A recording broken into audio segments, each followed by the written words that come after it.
Welcome to Uxbridge Beat, the podcast where we feature the who's who of Uxbridge, Ontario. My name is Scott Campsell. And I am Jennifer Neville-Campsell.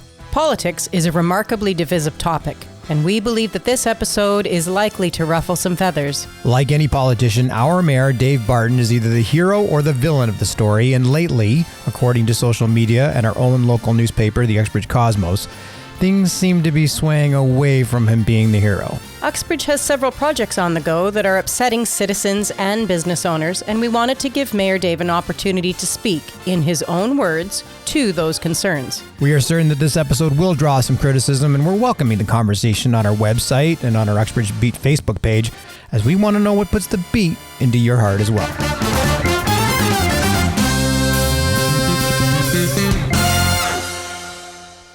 So welcome back. You're the first guest to ever return. We are like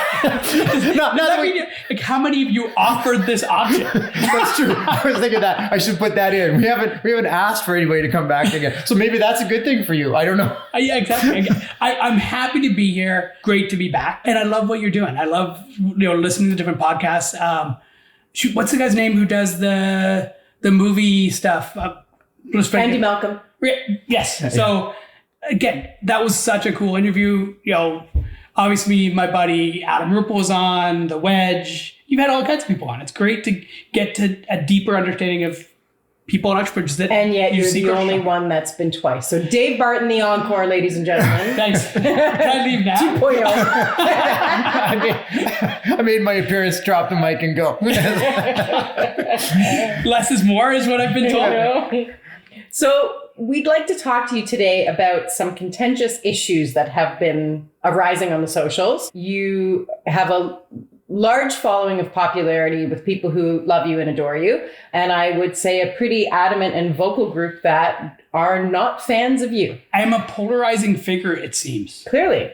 So how do we address that? Let's start with the most recent. Actually, let's talk about your post the other day where you got onto the socials and you went right back after them. And you said, here are the things that everybody seems to be upset about. And it was the downtown, it was the library, it was the culvert, it was the same complaints and arguments over, that keep being repeated. So I have to say, number one, I was surprised at your post on that, but not disappointed. Fair enough. So, can we rewind just for a second? Sure. And talk about the most critical projects for Uxbridge and for me. When I wake up in the morning, the first priority is always getting a new hospital for Uxbridge. That's the number one thing. It's the largest goal of our council, and it's why we do a lot of what we do. And it's not a municipal responsibility, but fundraising is. And also is making sure that when we get a new hospital, people understand why that's so important and that they sort of understand why we're doing what we're doing with a number of things. Provincial Park, it's July 1st, Canada Day. It is officially a provincial park starting today. Let's go back to the timeline for the hospital. Okay. Where are we at? We did a planning grant early in my term, very early, which gave $1 million to plan what a hospital should look like. And we've gone through multiple steps of approvals. What we don't have is when they're going to break the ground, the final date of when they break the ground. We'd like them to do it tomorrow. It's probably going to be 1 or 2 years before we start construction on this hospital. And when you say they and them, we specifically mean the contractors who are going to be doing the grunt work?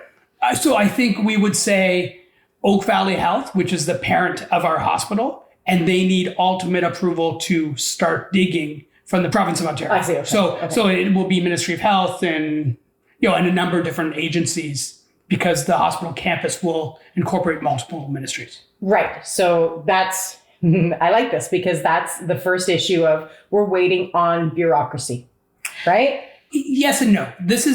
Bureaucracy is time consuming. When I speak to people that know what they're talking about, that have been working in healthcare forever, they say this is the fastest moving project they've ever been part of. So hospitals take sort of a decade to get rolling. We're 5 years in, 5-6 years in right now. We are going at a lightning pace. And if we have the doors open in 10 years, that'll be incredibly fast for a hospital build. So where you're saying this is your priority and you wake up in the morning and this is really important to you, but now it's not on your shoulders anymore. Now we're waiting for the province of Ontario. So yes and no. It's the site plan all has to go through the Township of Uxbridge. There's a capital campaign. We're raising money that takes a huge amount of time. We're not in a public face of that campaign yet. We're not doing events that are for the new hospital. Right now, it's a fairly quiet phase where we talk to certain individuals about large gifts. So there's still a large portion of this where you have your hands in the work, basically, but we don't necessarily know or even need to know about it. I have 4 meetings a week about the hospital now. Okay, so let's assume and hope and love the fact that that's going to happen. Let's move on to some other things. You wanted to talk about the provincial park? Sure. Provincial park opens today, as I said. It is one that has changed through the timelines. This is land that wasn't developed, that certainly some individuals wanted to be developed, others really didn't. Luckily for us right now, it's not developed. There's 1,300 acres of lands that have had no trespassing signs on them for all of our lives, and they are now open to the public. This is a great step. Early in this project, a guy named John McCutcheon, who's just an incredible individual. He's a guy who thinks decades at a time and sometimes generations. So he said, I've had this piece of property in my family for a long, long time, and it's 80 acres. It's surrounded by provincial lands. I will put my property into the mix if you can get the rest of it. And our original plan was to try and get the province to give us the land. We were going to have to cut a whole bunch of small chunks off it, a little bit like they did with the Countryside Preserve, to create a large tract of land. But we needed to be able to fund building it out because we had no money. And John's land was going to be part of that. Anyway, we worked really hard at that for a couple of years, and we were making progress. And then I got a phone call from the Minister of Environment with Peter Bethlenfalvy on the phone as well. And he said, hey, I know you wanted us to make this a municipal park, and we were working towards that. We have another idea. We're going to make it a provincial park. We're going to announce it in 3 weeks and help us make this happen. I went on yesterday, and there's a site that talks about the Uxbridge Urban Park. Yeah. And can you camp there? No. Can you park there right now? No. Can you? So there seems to be a lot of we got a forest. Yeah. So what does it mean that we have a park? Oh, so we have over 1,300 acres that's worth somewhere between $20 and $50 million that is now set for conservation. Plus, in the budget, there was $19 million to build it out. So the gates open today with 10 parking spots and no infrastructure, but there's $19 million to build this thing out over the next 3 years. But again, what's it going to offer? So, other than walking and cycling trails? Well, again, there's going to be some infrastructure there as well. The other thing that's complicated for a private sector guy like me who likes to say, what are we going to do with this land? Let's do it tomorrow and have a plan. You need public consultation. The larger your government, the more you listen to the public. And the first year of public consultation was all about, should this be a park or not? The next year is, now that it's a park, this is what the public say they want, and we're going to build out the plan for what this is going to be and what we do over the next decade to build this thing.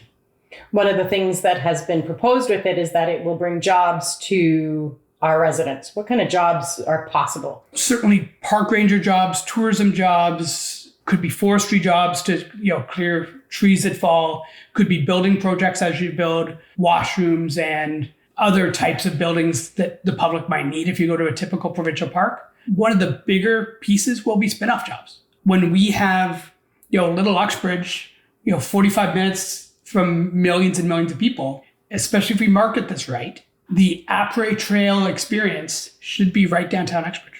Okay, that's a great segue. Here we go, downtown Uxbridge. I've pulled up the downtown restoration plan. Revitalization. Right, plan. revitalization, excuse me. Revitalization. This is on the website, and it's been available since the original get-go of 2020. And now we're up to today's July the 1st, 2024. The last agenda that's in is May 27th. There are no minutes from that meeting. And there's no agenda or minutes from the latest month of June. But where we've gone from the beginning to the end has included a lot of the same consistent people in terms of the planning. Are these meetings open to residents? Yes. Yes. And so what I have seen from the minutes is that there have been a few residents here and there that attend these meetings, but very few. Most of the people have titles that they're directly involved in the planning some sort. So if, for example, I was wanting to show up to these meetings, would my voice be important? Whenever somebody shows up that wants to make a positive contribution, they're always important. Sometimes we will have a heckler join a meeting and they'll be chirping the people who are trying to make decisions or trying to move an item closer. And you'll see that on socials and everything else as well. That a heckler in a meeting doesn't make progress happen. But anyone who has positive ideas or ideas to make things better, smarter, faster, those opinions are always welcome. Let's talk about some of the big key points. Let's start with the burnt out building. And I like how in the minutes it's actually referred to as the burnt out building too.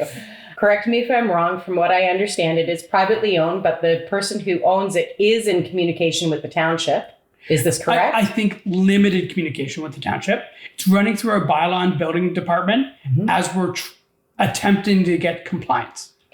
And they have until September 2024 to actually do something before the township intervenes, correct? So we have more ability to affect change after 2 years of very little change. It's very hard to get people who own property to do things they don't want to do. And we see that all the time, whether it's someone who doesn't want to cut their grass or plays loud music. It's hard to get people to do things they don't want to do with their property. And when it's hard to communicate with them, it's even harder. So a lot of their communication is my understanding. And I don't have direct conversations with individuals that aren't complying with bylaws. It's called political interference when I get involved. After a number of years on the job, I'm learning to step further away because it means that it's much easier long-term to make them comply. Which is why we have committees for the committees are in charge of those things, or the bylaws are in charge. It's just the bylaw department. You directly are not in charge of those things. Right. So when you get called out on the socials and you have to comment and respond to those call outs, it's almost neither here nor there because it's not your direct arm. Is that correct? So certainly for bylaw, that's why you'll hear me as soon as something is legal or bylaw, I'm very careful with my words. I talk about the complexities about getting compliance. I don't say a letter was sent on September 15th that stated this, partially because I don't even know. I will check like a resident might saying, where are we with that burnt out building? How close are we to being able to make something happen? Where are we with the downtown revitalization in terms of how the Circle K is being expropriated, that other building? Where are we at? So just Circle K, we had to buy, willing buyer, willing seller. Let's rewind a little bit. We talked about the culvert project at our first interview. When I became mayor, we had issued the engineering and all the construction tenders for that culvert project. Construction had begun, but it was stalled because the township hadn't purchased or gotten access to the land where the culvert had to go. So if you remember, it was stalled as soon as I got in. So I had to, and this is one I did completely on my own with Ingrid Spalnitz, who was our CAO at the time, on my side. But we had to go buy that property because he wouldn't let us do construction on it. He wouldn't give us access. So we had to buy it. And we had to buy it with a construction tender that had already been issued for, I think that was 12,800,000. We had $7.5 million in grants on the line. And we had a culvert that was end of life, that was failing, that we had to get done. So all that was on the line. And I had to find a way to buy that property or get access to that property for some sort of cost-effective way that we could make it work. So people are ticked off right now because they've lost their downtown grocery store, and you get it all the time. And I'm air quoting, even though we're recording, but you see comments all the time on socials, basically saying, why do we not have another grocery store in town? And they automatically bring you into it. How much pull do you even have to get another grocery store in town? I have influence on everything I do. I have very little power to make things happen that people don't want to do. We have zoned a huge amount of our downtown and a huge amount of area that a grocery store is zoned for. We talk about Walmart all the time and why the town won't let them expand. There's nothing preventing Walmart from expanding. There's nothing in their bylaws. They could do that tomorrow. We could put a grocery store anywhere within our urban boundary or anywhere that's zoned commercial right away. You can't just all of a sudden start offering incentives for grocery store companies to think about coming here and opening up a store. It's basically up to them. It's really up to them. Incentives are tough because I don't have a lot of money to play with. I can't say, here's $5 million of the 75 you're going to need to build this grocery store. It's a tough time to be in retail. People are taking pretty significant risks to build out a grocery store with all the fixings is probably $75 million. It's not easy to get someone to make that kind of investment when they're competing against Loblaws and Walmart and Vince's and Amazon and. So now you can sort of say, all right, it's not your fault. There's not another grocery store. Now Circle K is gone. You've got a bunch of people that are all worried about being able to go and buy stuff in the middle of the night, like having to walk out to Esso or something like that. What do you say to those people? Because you seem to be on the chopping block for why Circle K is closing, which I saw your one comment about. I'm surprised at the people that want change, but then they're the people that are upset when something closes down. So, fair enough. So the reason why we didn't extend the lease for Circle K is we have a downtown revitalization plan that is centered around that area. There was an issue with the lease on Circle K, and it gave them first right of refusal on buying the land. If we ever listed it for sale, they could buy it. We didn't want Circle K to be the developer of the downtown revitalization program. So we had to let that lease expire. We communicated that we would write a new month-to-month lease, but it had to be a new lease. We didn't hear back. Did the people who run Circle K, were they the business or the building owners as well? No. So there's nothing to say that the people who run the business couldn't start up a business somewhere else, right? They could buy a building and put in a convenience store. They or anybody else. Or anybody else. So there's nothing preventing, everything around them is zoned to allow a convenience store. Anywhere up and down the main street, whether it's beside Audio Vision or underneath the bowling alley or in the new building at 2 Victoria, all those places would allow a Circle K to go in. That zoning is there. They could also go and buy the gas bar or try and work out a lease on the gas bar next to the beer store. Or any one of those convenience store owners can extend their hours, put in a slushy machine. That was important. Oh my goodness. No, I'm not a slushy guy, but I got one. I was driving a couple hours the other day and I got a slushy just to see what all the fuss was about. I don't know if I'd had one since I was like 18 years old, but again, they're really quite good. But again, we live in a free country where anyone can open any type of business or any business can extend their hours. So any one of the existing convenience stores, and there's one within 180 meters and 3 others within 1.1 kilometers, I think is the number. They can all extend their hours. They can all change their business plans to have more of what Circle K had and maybe less of what they have today. Yeah, you think they'd want to jump on that? They've just lost a major competitor in town. I grew up in a convenience store, right? My parents owned the door-to-door store. We understood that you need a certain number of hours. You need to have what people need. Certainly not an expert in that business, but I lived in it for 12 years. Right. That's where I would be.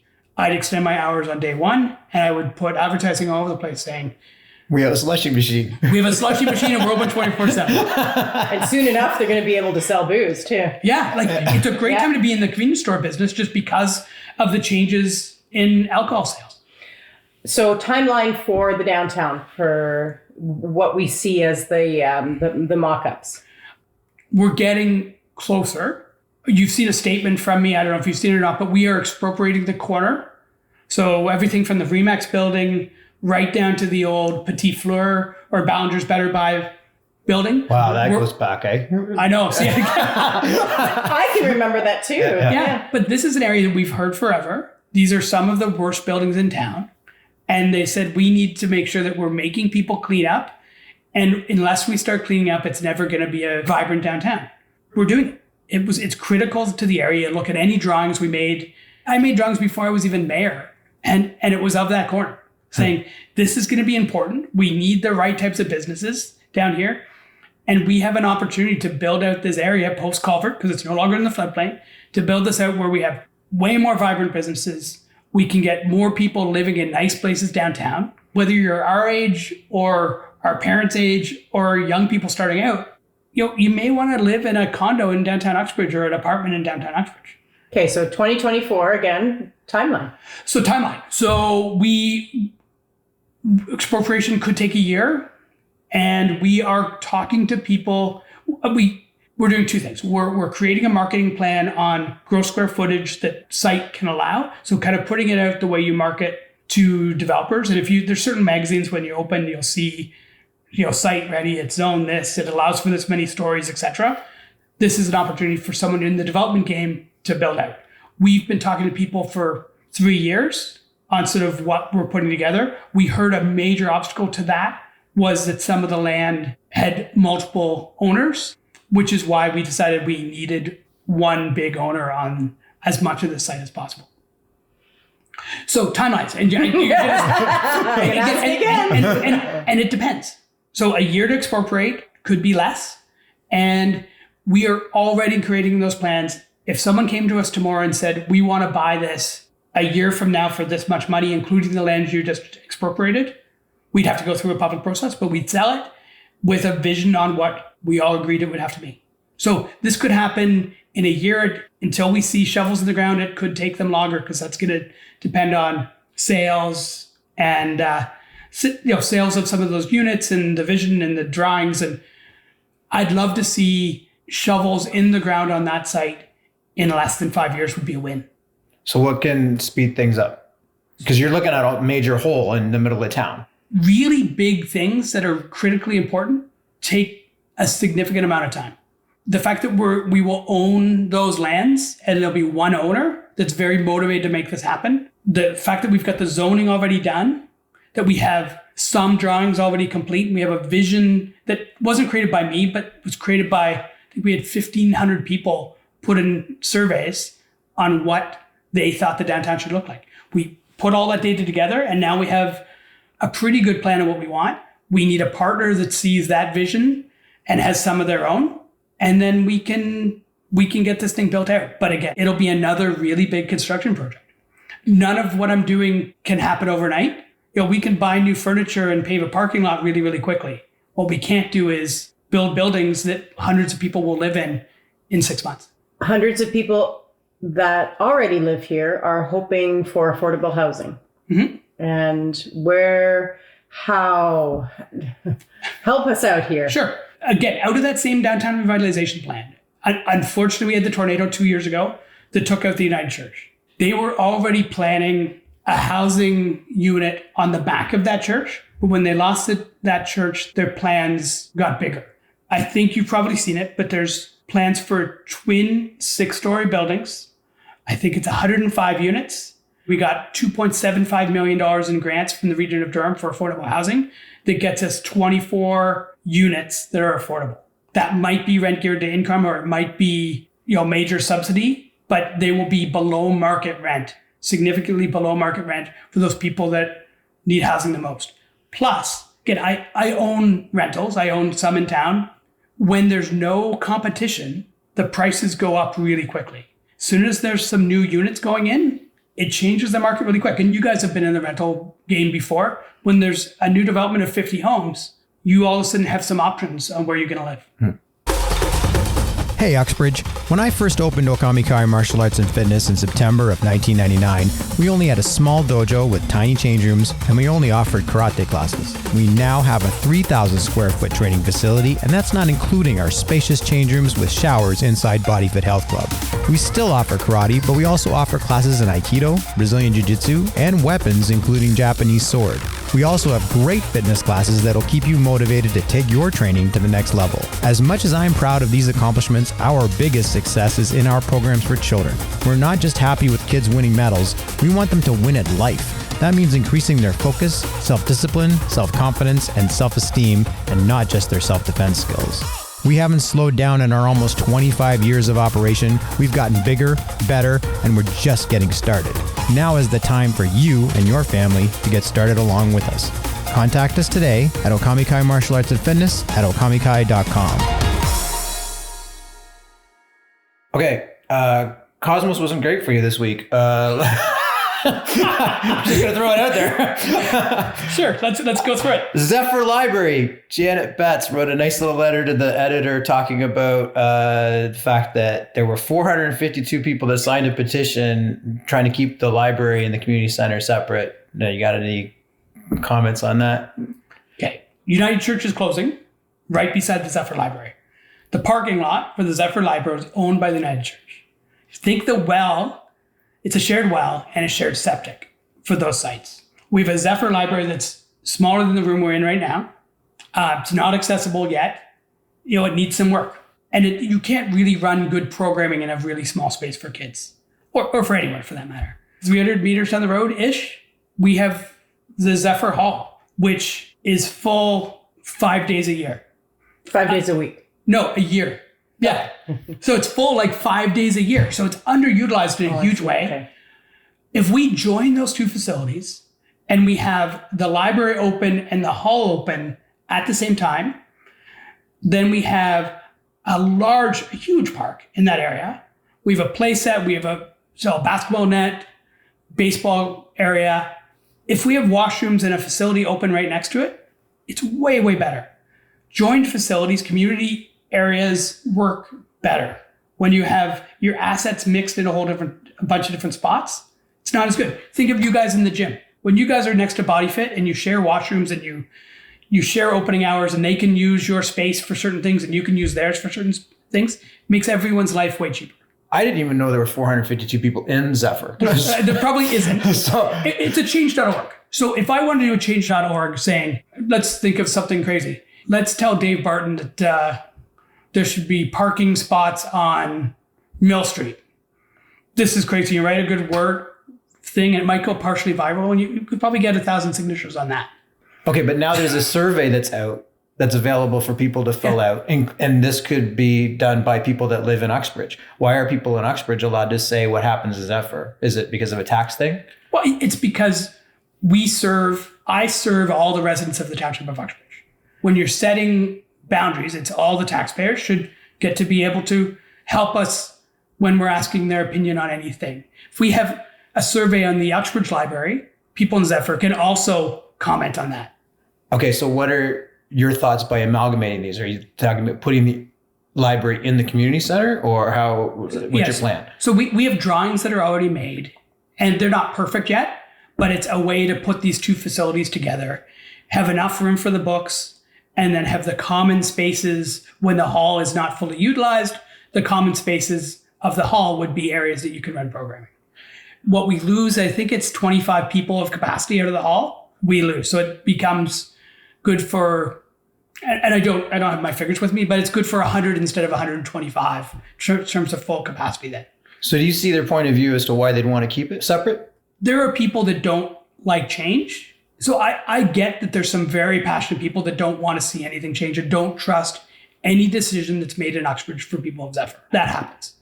Here's just where we at. Unless we want taxes to be extremely high, we add services and we have to find ways to subtract them where it makes sense.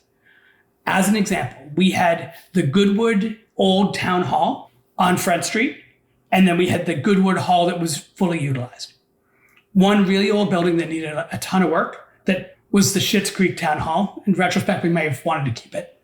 I didn't think we knew that TV show was going to be quite as big a hit. But we had two facilities within a very similar distance, and we combined them. And we meant that we had way more money to spend in Goodwood overall. It meant that we weren't spending a whole bunch of your tax dollars maintaining a building that was hardly ever open. Siloam Hall was another one that I think a few people played cards in once every few weeks. If we have areas that people don't use and taxpayers aren't using, we need to be really careful whether or not we want to maintain those for the next 50 years. King Street Parkette is another one in that same thing. We have more parkland per capita than really any other community known demand, right? We have hundreds of acres of land, whether it's Elgin Park or the Countryside Preserve or the Fields of Uxbridge or Durham Forest. Like, we have a lot of green space. We had a third of an acre park in a neighborhood 400 meters from another park that wasn't used very much. It was used mostly for people cutting grass. Right? Yeah. Part of the argument with the parks is that they're poorly maintained, that the sand is mud. that we need to be doing more to, if we have these parks, that we should be taking care of them? So again, I think the mud would be what you'd call Quaker, right? So again, I've seen that as well. Let's talk about what we did instead. And no question, if we have parks, we should be maintaining all of them. If there's an asset that's used, we need to make sure it's in good shape. Every year we replace a playground and they're on a rotation. And when we replace them, sometimes we move them to a better location, whether it's less prone to vandalism, higher so it's drier, better for visibility. We look at those things when we change them. We spent $1.3 million in Elgin Park last year, created that new fully accessible playground. We now have our washrooms that can be open year round in Elgin Park. We're making big changes, but we have limited money to make things happen sometimes. And we use grants whenever we can. So out of that $1.3 million, about 100 came from the Lions and Rotary clubs and donations to those groups for that playground. About 250 came from us and the rest came from the federal government as a grant. That's how we make your tax dollars go way further. We find partners and we do way more with less. So where is Quaker on the rotation? I think it's next year. It's next year or the year after. And it depends on if we have King Street happening or not. Because right now, King Street is next. But what do you mean by King Street's next? The King Street Parkette should be the next on the list for a new playground. But we don't want to put a new playground in an area that doesn't get used very much, doesn't have great visibility, and only serves a fairly small neighborhood. How do you gauge whether a park gets used very much? Some of it's anecdotal, but people drive through it. Our park staff kind of know garbage cans get full or empty. Right. That's how we gauge typically. I don't know if we even have a garbage can at King Street. But I have really close friends that live very close by. Their kids grew up there from birth all the way up. I don't think they ever used it. They would go to Quaker because it was a better park and also within walking distance. So as the town expands, you've got areas like, because Ted Barris wrote a whole thing about how he used to use the park and he had his kids and his dogs and everything. And I can understand how you wouldn't want to keep the park open just for Ted. But at the same time, there's a neighborhood there. How do you gauge where you're going to apply money towards one park and then not to another, or why Elgin Park gets so much attention as opposed to something else? Is it just because the town's expanding and you've got to figure out where to put your money? So sort of that, but again, town is expanding pretty slow comparatively to everyone around us. We either have the lowest growth or near the lowest growth in the GTA. But we separate neighborhood parks from the larger destination parks. The splash pad at the arena, that's which has been open since June. Right? The splash. Yeah. Okay. Yeah. It opened 3 days late because there's that was something else in the socials. So I just want to make sure. It was opened in June. My favorite was the person who says, you have to push the button. Oh, we don't just run water 24/7? And I assume that people are telling me the truth almost all the time. Right? So I'm like, listen, I'm sure that worked. I saw the notice saying it was going to be open on June 7th. I knew it was supposed to be on the 4th before that, and there was a small issue. It's like, there's no way it didn't open. So I had to look back, find the post, make sure it was the last one. It's like, and I know I got a complaint that the water wasn't coming out quick enough. So we solved that too. Anyway, I'm over this. So anyway, we can't do everything to everyone. As we build out and make really cool destination areas, we need to think about the areas that we're sinking money into that don't get used a ton. And we need to be really careful with how we do that. Sometimes, they've been talking about closing the King Street Parkette for 30 years. They haven't invested in the park in 30 years. We had to make a decision. I think this is the best one. Again, certainly Ted Barris disagrees. That's okay. Like, not everyone is going to agree with everything we do. Fields of Uxbridge parking. Apparently people with no cell phone can't get parking permits. So again, they can. They go to town hall, you can get a parking pass.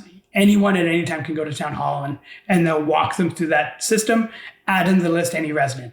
Any non-resident, typically skateboarders can use cell phones. But if it's a grandparent that can't, you go into town hall and you can get a parking pass. You go to our website and just Google Uxbridge paid parking or Uxbridge skate park. You'll find out how you can do it. It's fairly simple. We asked those questions before we went there. So they need a cell phone to get on the website. Like, let's say the person's from out of town. They didn't know they had to pay for parking. They just heard about this great pump park. So now they didn't bring their cell phone because they don't want to bike with their cell phone. I'm just throwing out worst case scenario. Guy shows up. Now he's going to get a $45 ticket. And when he gets the $45 ticket, there's a phone number on it. And you call that number and say, hey, I didn't have a cell phone. My cell phone didn't work. My cell phone wasn't charged. And every day, all day, our bylaw people, you call them and they'll drop the ticket from $45 to $6, which is the cost of parking. They do it more often than not. We're just trying to get compliance.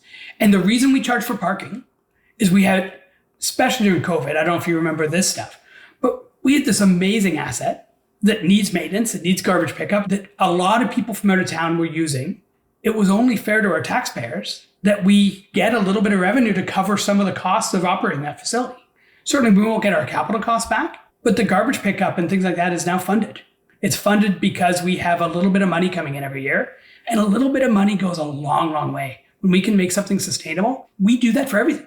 You have to pay to put your kids in hockey to skate at the arena.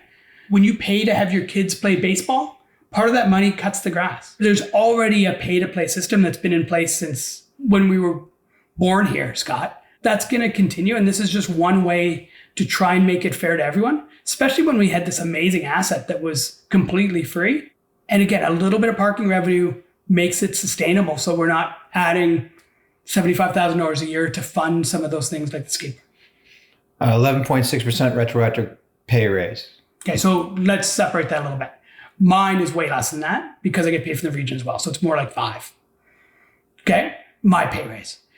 If we want really good people in these jobs, most people who come up to me on the street say, Dave, your job sucks. It's the worst. We talk about that on the daily. Yeah. So if I'm going to get someone good to replace me one day, I would hope that it's someone who has some bills to pay, is a little not retired, just because I think it's a job that it's better to be closer to 40 than 70 when you're doing these jobs to really kind of understand the young and the old. We have a sweet spot of kind of understanding higher and lower ages at our age. Most people who are 40 to 50 have bills to pay. They have mortgages, they have rent, and these jobs have to pay. I have a living wage being mayor, but if you want really good counselors who are learning and then can take these jobs, they have to make enough money to make this worthwhile. Because to get attacked often, to put your career on hold for 1 or 2 days a week during the day of meetings, there's a lot of commitment here. And I think they make a base salary of $34,000. It's a lot of work for $34,000. And before that was less. It was 29. And every 4 years, we typically do raises. The end of last term, we were dealing with a tornado, the end of COVID. It didn't feel like the right time to give ourselves a pay raise. So we went back, we got kind of done what we had to do. We had a bit of a lull and said, you know what, let's do something a little bit selfish, which is let's figure out the pay to make sure that we keep this in line. It's not way more later. And we did a fairly big chunk after 4 years of record inflation. We gave council a $4,000 raise. And I think mine was $5,300. Do you see that as sort of, I don't know, maybe a catch-22 situation? Everybody wants to complain. So we've got like Cosmos, we've got socials, we've got all these people that are upset. And now you put it on the line, say, okay, we're going to have an election in a couple of years. Do you see anybody stepping up, or do you think that it's all just going to be people complaining? Like off air, you were talking about the fact that you were willing to meet with people that wouldn't meet with you even. Is there just a lot of negativity, or is this a normal thing that any mayor would have to deal with? So I think it's different. It's in the past, I don't think it was 24/7. When you talked to Gary Lynn and you did an interview with her, she talked about having meetings with people all the time in her office where she had to say the same thing, 50 times. Those people that wanted to meet with her, she'd have to have the same message. The great thing about social media is I can say something once and 1,000 people can read it. That's different. And you're still wrong. No question. Obviously, I'm still wrong. But that is a difference. This job, and I'm my own worst enemy here. Because I'm responsive, people expect me to respond. But if we want good people, more than half of the positions in North Durham were acclaimed last year, in the last election. That's a problem. We should be able to choose our leaders. They shouldn't just have to put their name forward and they're in. That's a problem. You should make people work for it. And me being acclaimed it's not good for democracy. It's not good for the town. So how do you solve it? Well, I think you can do two things. You can make the job easier, or you can pay more. And we're We're trying to do a little bit of both. We're trying to make sure that when we have our counselors doing things, that it makes sense that they have to be there. We're trying to keep them out of the operations as much as possible, because often me being involved in the day-to-day business doesn't always make that go smoother. Often outcomes change when I'm in the room, and often not necessarily for the better. If I was pushing really hard for a new playground in Sandy Hook, and we don't have one there, but say I was planning for a new playground in Sandy Hook, someone might bow to that pressure. It's not the right decision. They know which playground is worse. That should be a staff decision, not pressure from council. Does that make sense? Yeah, you got a pretty thick skin, and you've had it ever since you started, even as a counselor. Is it getting thinner now? Are you getting to a point now where you're starting to feel the negativity, or is it hitting you? It depends on the day. Last year was really, really hard for me personally. I lost one of my closest friends, and my mother passed away. Brutal. And when I was dealing with that, and then dealing with some people on the internet who are just heckling, it was a problem. I was edgy, really edgy.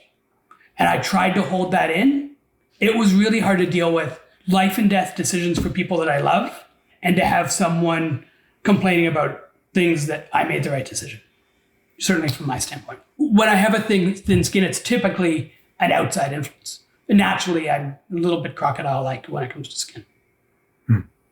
You could never do the job. Don't get any ideas. No, we talk about it all the time. There's no way. Even with the amount of students that we have, I can't imagine having to deal with the 22.5 in the population. Yeah, there-ish. Yeah, that's why I really thank you for coming on, because it's like when you read the socials and you read the letters to the editor and all this, it's almost like I can watch my friend getting attacked, and there's no way that you're trying to do a bad job. Everything I see is how hard you're working, and so to have somebody go and criticize you like that, and so that was the whole point. I really thank you for coming on, because I couldn't do what you're doing. Especially today's Canada Day. Today should be your day off, and you should be at the cottage just sitting on the dock with a drink.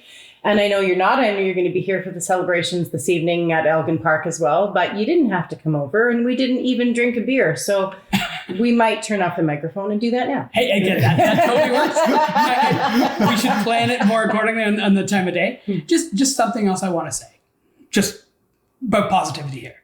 Again, every day I get to try and make the town that I grew up in, the town that my parents grew up in, better. I'm fighting for things like a new hospital, which is where you and I were both born. Yeah. So I'm fighting for things like that really make a difference. We just saved 1,300 acres that might have been developed one day. It's now provincial park and will be saved forever. We're trying to create a downtown that's going to be vibrant and create a whole bunch of jobs and housing. That is something that we can really be proud of. These are really important things. I'm honored to do this job. Like 90% of what I do is awesome. So I have zero regrets for what I've done, what we will continue to do. And again, I don't know what's next for me, but I love what I'm doing right now. We covered this a little bit in the interview, but reasons why you don't want to be mayor. Oh, that's easy. Number 1, the flack. Number 2, the flack on social media. Number 3, the time that it takes to respond to the flack on social media. Number 4, the flack in printed newspaper. Number 5, responding to the flack in printed newspaper. Number 6, the emails, the calls, the texts, all containing, wait for it, flack. Did you mention the flack? Yeah, 5 times. Okay, all right, because that's where I would have dropped it, was the flack. His skin is pretty thick.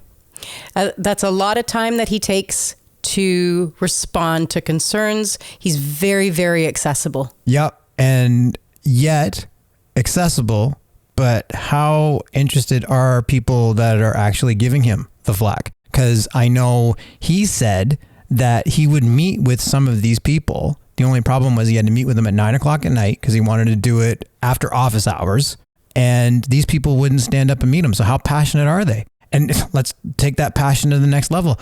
If you think you can do the job better, run for mayor. Run for council. Get in there. Be involved. Go to council meetings. Show up. Watch the live streams. Watch the recorded meetings afterwards, and then have an educated opinion.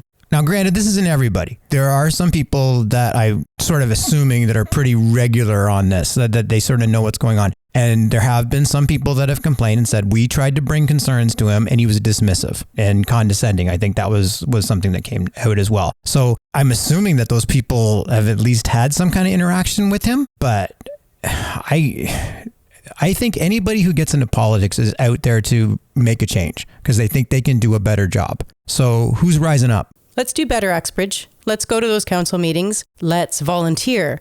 Let's talk in constructive and helpful ways without being cruel. And most importantly, if you're not going to run for something, you have to vote. Exercise your democratic right. Yep. And again, step up. Like for us, I'm going to start looking at meetings more often. That's for one thing. And the other thing is I'm going to go get a slushy machine. Yeah, because we're going to step up. Because if nobody else is going to step up to the slushy machine. Yeah, somebody's got it. My goodness, we're going to make this happen. We need a change. We want change. We want slushies. I like the blue ones. Yeah, so we'll take kids from 3 and up. Now we have slushies. We are officially now the most popular martial arts school in town. Thanks, Dave, for spending the time with us. We wish you all the best. And to our listeners, please do comment. Please turn this into a conversation. Get in touch with us. Let's have a conversation. $1,600 for a slushy machine. Okay, we may not be the most popular, but we're going to have to do some fundraising for this. All those people that want Circle K back, maybe we should go start soliciting them and see if we can just get them to all chip in a couple of bucks for a slushy machine. We'll just keep it on the corner. We're set. This has been a Capsule Broadcasting production.